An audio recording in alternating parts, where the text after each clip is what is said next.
abuat ini PGU 171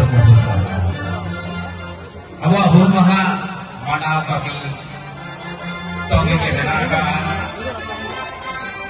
kedel tahengana aboi kebenere kali menakan kodia aro ai pada ko itu din yang saya kawan belajar barang kali lagi mana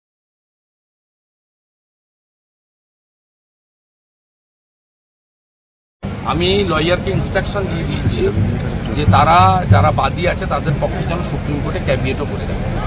এই মামলাটা নিজে দেখেছি আমি পুরোপুরি দেখেছি, আমার মনোনীত লয়ার, আমি পূর্ণ লিগ্যাল সাপোর্ট দিয়েছি পদ্মাদের।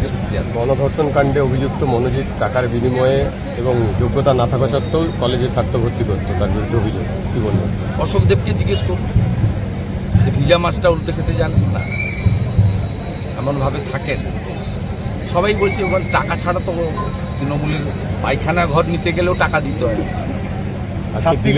দিল্লি থেকে ফ্যাক্ট ফাইন্ডিং টিম এসছে 4 জনের। আমি এখান থেকে ডেবরা হয়ে ফিরে সন্ধ্যাবেলা মিট করবো, ওনারা রাত্রি 9টার পুলিশের ফ্লাইটে চলে যাবেন। আমার সঙ্গে কথা হয়েছে, ওনারা সিপি কলকাতার সঙ্গে মিট করেছেন, আমি খবর রেখেছি মিত্রপালের সঙ্গে আছে। কোনো বিষয়ে সঠিক এসওপি মানা হচ্ছে না, মানার দরকার নেই, মানার দরকার নেই। মুসলমান থাকলেই হবে আর টাকা থাকলেই হবে। ছাত্রীকে ধর্ষণের পর অনির্দিষ্টকালের জন্য ল কলেজ বন্ধ করে দিয়েছে গভর্নমেন্ট কমিটির সিদ্ধান্ত হয়েছে। সবই বন্ধ করে দেব, আমরা আগের বছর চালু করব। আমরা তো সরকারে আসবো, আমরা আগের বছর চালু করবো, ওনারা 1 বছর বন্ধ রাখবো। খড়গপুরে প্রতিবাদী বয়স্ককে মারা ভিডিও ভাইরাল হয়েছে, ও তো দেখেছি, অত্যন্ত জঘন্য। এবং ওনাদের যদি কোনো অভিযোগ থাকে, এখন বলছে 50,000 টাকা নিয়েছি ইত্যাদি দিয়েছে, তা থানায় গেলেন না কেন? তা বাংলাদেশে যা হচ্ছে, হাতে আইন তুলছে, মব লিঞ্চিং, এখানেও তো লিঞ্চিং। তৃণমূলের ওই গুন্ডি নেত্রীকে আগে পুলিশের অ্যারেস্ট করা উচিত, তারপরে তো বিচার হবে।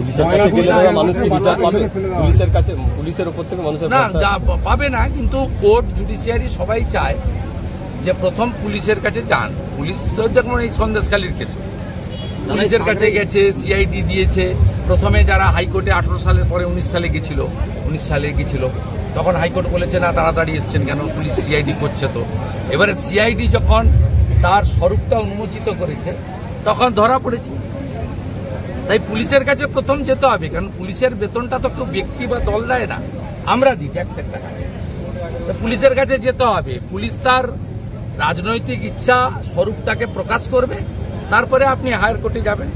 যা হচ্ছে পশ্চিমবঙ্গের সিস্টেম একই। 2026 নিয়ে আপনারা কথা বলছেন, 2026 নিয়ে কি বলবেন? মানুষকে ঠিক করতে হবে, আমরা তো বলছি মানুষকে ঠিক করতে হবে। এই ব্যবস্থা মানুষ চাইবে, কিন্তু জঙ্গলমহলে গাছ ফাঁকা হয়ে যাচ্ছে, মোরাম খাদান লুট হচ্ছে, বালি লুট হয়ে যাচ্ছে, এসসি সমাজ এবং অরিজিনাল ওবিসি যারা হিন্দু ওবিসি, কুর্মী ওবিসি, সকলেই বঞ্চিত হয়ে যাচ্ছে।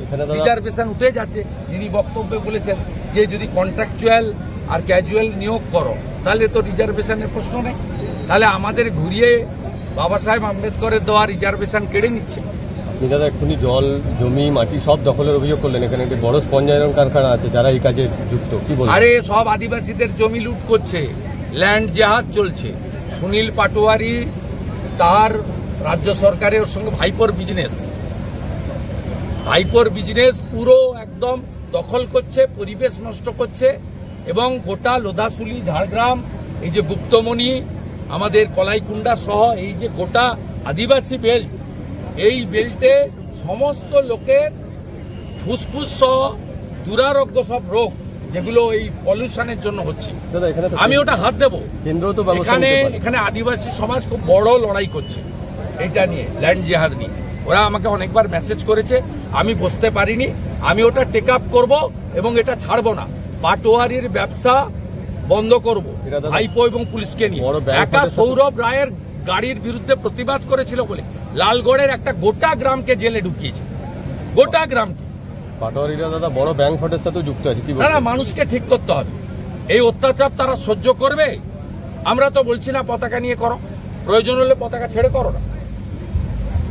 আমি যখন জঙ্গলমহলে প্রথম আসি, পতাকা নিয়ে আসিনি।